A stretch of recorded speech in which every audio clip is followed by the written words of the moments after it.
kanina may reaksyon itong sina Vice President Sara Duterte na parang, teka lang, naabuso naman yata, dun sa sinasabing welfare check mula daw sa Philippine Embassy na dumalaw doon sa piitan ng ICC kung saan nga po naroroon si dating Pangulong Rodrigo Duterte. So para mas maunawaan natin, ano bang pang-aabuso nga ba yun? Bahagi nga ba ito ng proseso? Makakausap po natin si Attorney Cristina Conti. Magandang gabi po sa inyo, Attorney.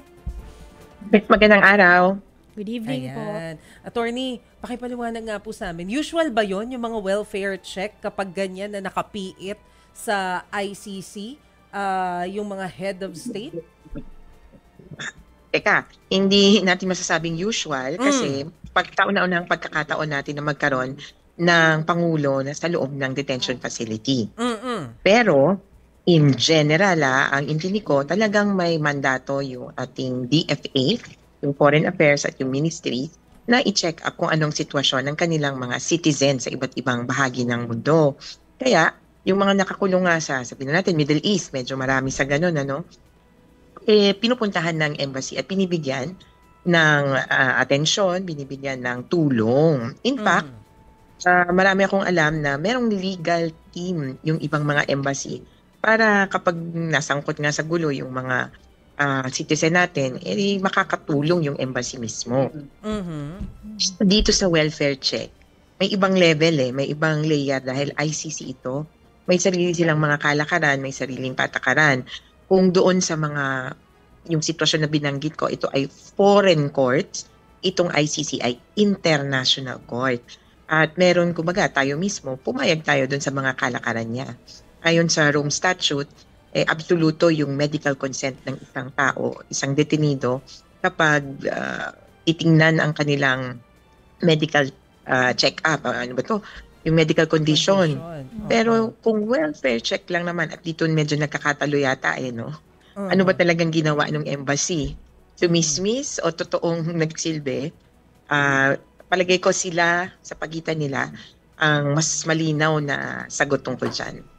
Pero kasi, although hindi nga natin alam kung ano talaga yung nangyari doon sa pagbisita ng mga taga-embassy, pero may sinabi kasi si VP Sara na clearly, ito daw pong mga officials na ito abuse the rule of the detention unit concerning consular visits.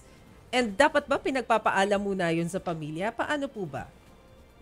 Hindi. Ang ultimong mapagpasya sa loob ng detention facility ay yung detenido. In fact, pwede niyang sabihin kung sino ang pwedeng pumunta o hindi pumunta. Of course, the secondary, ang pangalawa dyan, yung detention facility. Sa patakaran ng ICC detention facility, pwede namang bumisita talaga yung consular officials. Kasi tao nila yun kumbaga citizen nila yun at lalo na kung magbibigay serbisyo sila. Pero ibang usapin kung hindi, kumbaga hindi yung usual na serbisyo ng consul, kundi nagbigay or tumingin, nagbigay ng medical assistance. Diyan meron ng parameters kasi may sariling medical protocols yung ICC. Okay. Pero bottom line dyan, it's the detainee who has the call.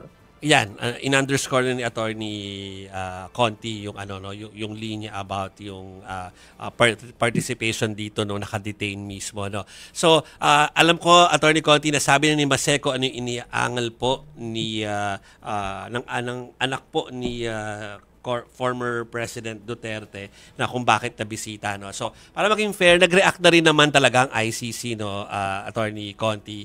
At sa kanila pong response sinasabi na in a general way the ICC acts in accordance with the ICC Rome Statute and the relevant applicable rules and follows the international standards of detained persons having access to consular representatives.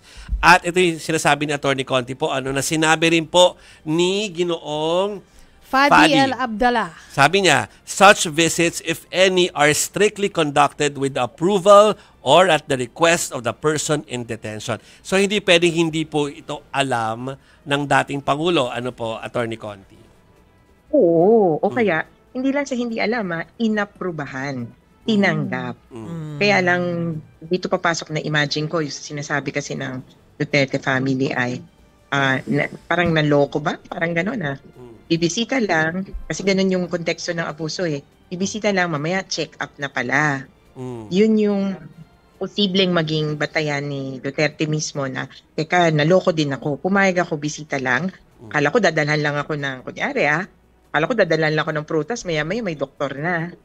Kaya sila sa totoo lang ang pwedeng makapagsabi ano ba talagang nangyari at paano nga ba ang magiging sitwasyon. Pero hindi lingid sa amin yung political nito yung political implication. Kasi ang issue ngayon ay fitness to stand trial ni Duterte at ang tanong sa precisely ngayon ay totoo ba ito? Diba? Yun yung kaya na-postpone o na-suspend yung hearing natin na confirmation of charges hearing dapat kahapon para magkaroon ng evaluation. Ano ba talaga? Yan ang mukhang na mapupolitika dahil kung may nalaman yung consul office natin na mali or iba talaga sa kiniklaim ng abogado ni Duterte, naku, pwedeng magamit, kumbaga. Attorney, si Chicky Vergel ito, kunwari lang, kasi we don't know nga what happened, no? Sabi mo, pwede namang ang prenamis ay magdala ng prutas, pero yun pala, may doktor na, check up na. Kung may ganun, may panlinlang, no, na nangyari po, attorney, meron bang legal action or legal recourse ang nakadetain o yung pamilya niya, kung sa tingin niya, threat na sa kanyang kaligtasan? Ang dalawa lang yan, pwedeng sa embassy o kaya pwedeng magreklamo siya dun sa detention facility. Pero sa detention facility, parang ang maximum na magagawa nila or yung worst na magagawa is to ban future visits of a particular visitor of this other doctor. Pero palagi ko hindi nila kayang iban yung consular office. Pwedeng bumisita pero hindi niya tatanggapin. Pwedeng ganon. Pero in any case, kailangang silipin din nila kung anong pwede nilang ikaso or isampa dun sa consul. Kasi kung tingin nila nakasama yung ginawa. Mahihirapan sila dito kasi kung chinek up, anong parang makakasama doon? Maliban kung may pinakain sa kanya, pinainom o nag-interfere sa kanyang medication kung meron man. Kaya doon palagi ko magkakatalo-talo yung Duterte family dahil simpleng bisita nang wala namang ibang intensyon, ay hindi natin masasabing may masama doon. So ang question pa rin doon, Attorney Conti, ay kung paano ba talaga ma-determine kung fit for trial si dating Pangulo? Yun na nga, kung wala na itong issue about meron pang kailangan bumisitang consular mga personnel para i-check siya. Wala bang ganoong structure? Kasi ang impression ko nung nandiyan tayo, Attorney Conti, ay sobrang organisado ng ICC at papangalagaan nila yung kalusugan ng mga nakadetine sa kanila. Hindi ba ma-determine yun ng mismong ICC kung fit or hindi? At least yung facility malaman. Correct, Jove. Walang role dito ang embassy, kaya ewan ko din kung bakit sila nandoon. Ang kailangan magpasya ay yung ICC mismo and through its units. Ang pinaka magpapasya ay yung pre-trial chamber. Alamin niya kung siya yung magpapasya kasi fitness to stand trial is not a medical question. It's more a legal construct, di ba?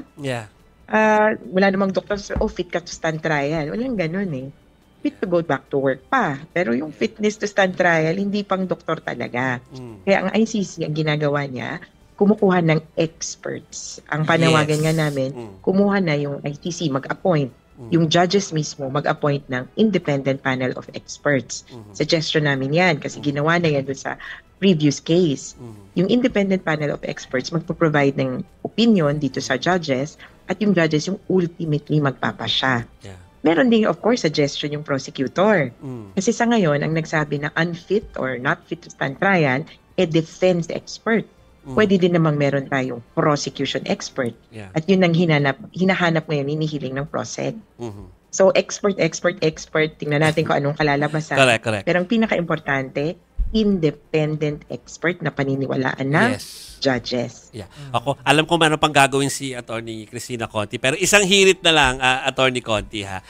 Yung tungkol doon sa mga nagaganap dito. Ano? Aside from nagkomento na binasa po para fair tayo ni Mase kanina na pahayag po ni Vice President Sara Duterte.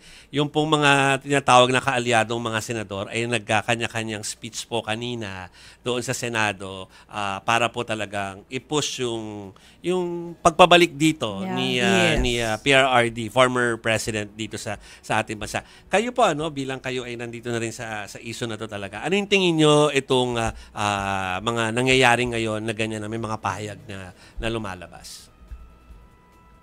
Mema. Kasi hindi ito political issue, ito ay legal issue at ang kailangan nilang kumbinsihin ay yung korte, hindi yung kapwa nila. Hindi nila kailangan kumbinsihin yung Philippine government kasi sa palagay ko, hindi naman ito inaalok bilang host state. So walang role dito ang Senado ng Pilipinas or even the House of Representatives sa pangkalahatan. Kaya, ginagawa nilang politika lang isang issue na mas madaling mapag-usapan kung aayusin nila ang kanilang legal arguments. Meron naman ng nakasampa sa ating korte. So, nagsampa na si Kaufman ng kanyang renewed request for interim release at doon niya na nilatig yung parameters. Ngayong araw, nag-order yung korte. Kasi may binabanggit na nga na host state. Secret yung isa, pero may isa pang bansa na nila pinangalanan na, the Netherlands. Which is dyan lang, diba? Dyan lang. The Netherlands kasi, actually sabi nila, yung Netherlands pwedeng daanan, parang mag-transit lang dyan, papunta dun sa hindi pa pinangalanan na host country.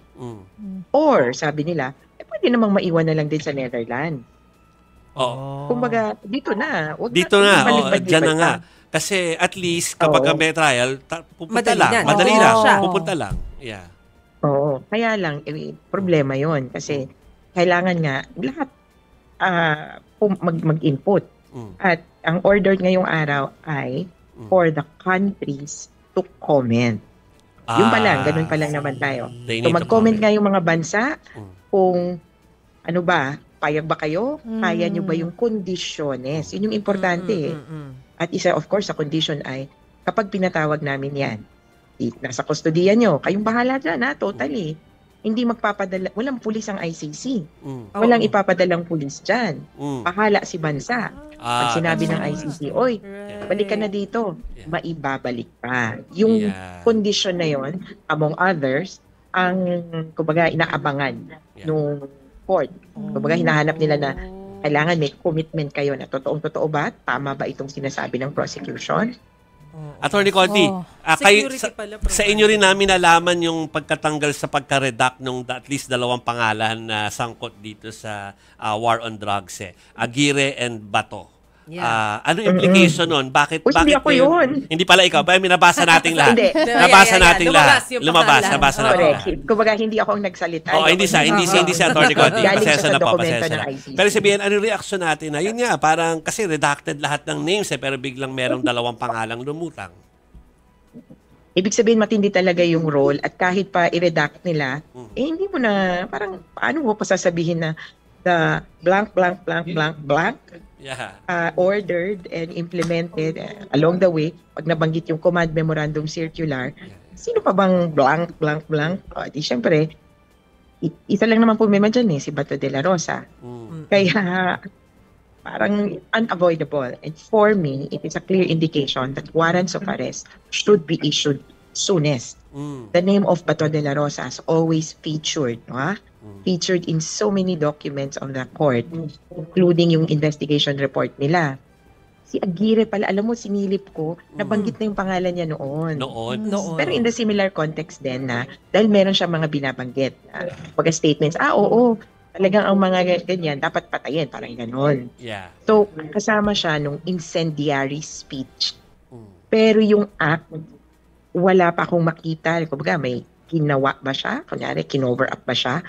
Wala pa, pero kailangan aralin yun. Depende din sa context ng mag-ano ba tayo sa redacted. Pero yung hindi redacted, yung kitang-kita, may sinabi siya na pabor sa war on drugs. Pero si Bato, may ginawa. Inirmahan yung Command Memorandum Circular Tokhang, Tapos nag-implement ng war on drugs. Bilang PNP chief daw. Yes. Bilang PNP chief. Yes, yes. Ay. Attorney Conti, thank you. Alam namin busy kayo dyan, pero thank you very much for taking our call, ha? Thank you po. Salamat, Salamat, po. Attorney Maraming salamat, Conti. ingat.